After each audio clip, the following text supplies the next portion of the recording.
ملي يلاه كيدخل رمضان.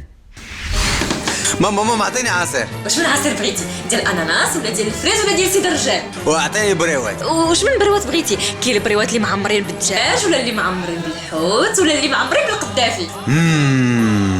ملي كدوز 10 ايام. ماما بغيت الحوت. واش من الحوت بغيتي؟ واش السردين ولا القرش ولا الدلفين ولا النص التحتاني ديال حريه البحر؟ وفي الايام الاخيره ماما فين هو الفطور؟ كنعتذروا الرقم اللي طلبتوه مشغول دابا، نرجو تخليو رسالتكم من بعد الإشارة الصوتية. المائدة المغربية في آخر الشهر الفضيل كتولي بحال الصحراء، والصحراء مغربية ما يمكنش نفرطوا فيها، يعني كل سكت.